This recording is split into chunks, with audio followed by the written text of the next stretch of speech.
उदयपुर गांव में एक समय खुशियों की बहार हुआ करती थी। खेतों में सरसों लहराती थी, कुआं से मीठा पानी निकलता था और शाम ढलते ही चौपाल पर ढोलक की आवाज गूंजने लगती थी। लेकिन इस गांव की सबसे बड़ी पहचान थी वहां होने वाली शादियां।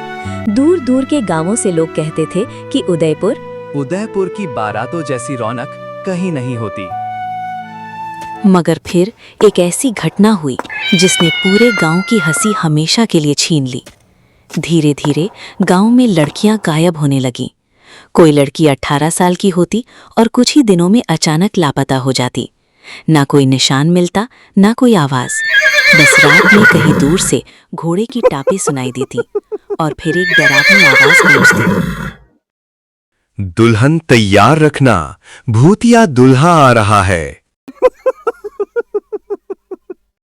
उस दिन के बाद गांव में कोई बेटी रात को घर से बाहर नहीं निकलती थी।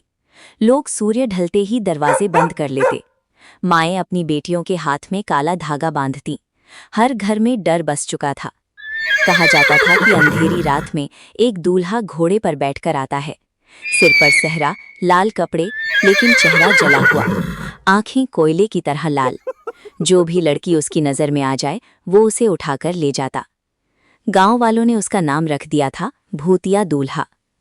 इन्हीं दिनों गांव के किनारे रहने वाला एक गरीब किसान था मोहन। मोहन बहुत मेहनती और सीधा लड़का था। उसके पास न जमीन थी न पैसा, बस एक बूढ़ी माँ और खेत था।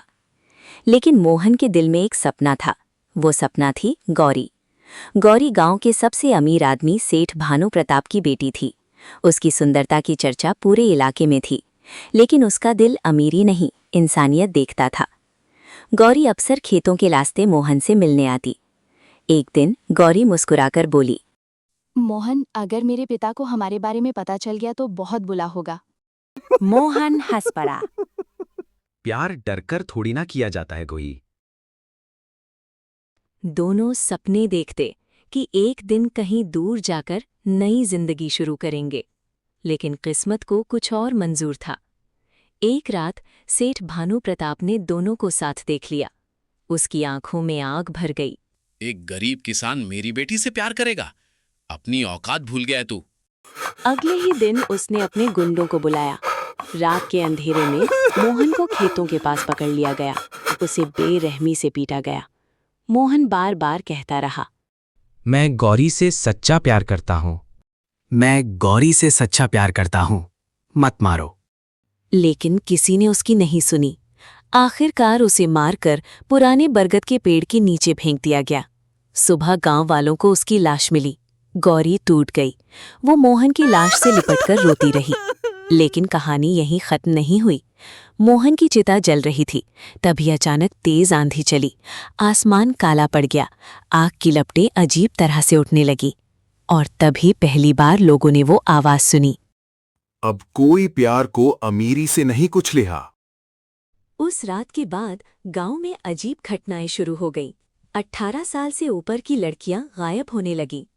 कई लोगों ने दावा किया कि उन्होंने रात में लाल कपड़ों वाला दूल्हा देखा है जो घोड़े पर बैठा होता है।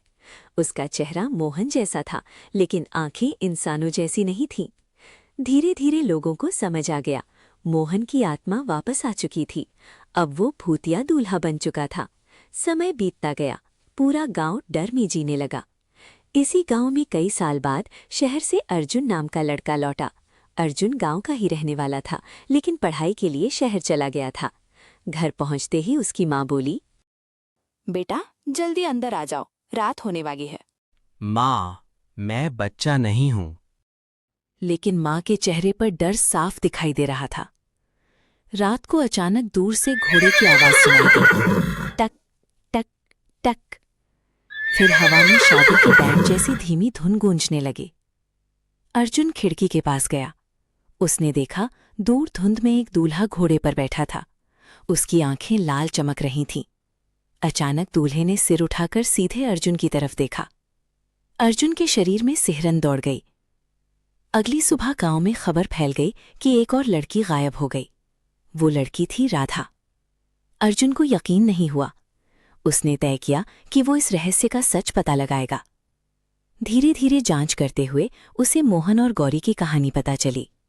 एक बूढ़ी दादी ने कांपती आवाज में कहा, बेटा, मोहन बुरा नहीं था, इस गांव ने उसे राक्षस बना दिया। अर्जुन सब समझ चुका था, लेकिन तभी उसे एक और चौंकाने वाली बात पता चली।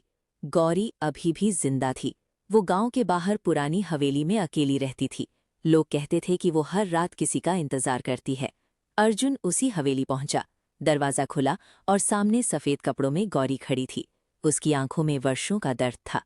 तुम यहाँ क्यों आए हो? अर्जुन बोला। मैं इस श्राप को खत्म करना चाहता हूँ। गौरी की आंखों से आंसू बह निकले। मोहन आज भी मुझसे प्यार करता है, लेकिन उसका दर्द उसे राक्षस बना चुका है। उस रात अर्जुन और गौरी ने योजना बनाई।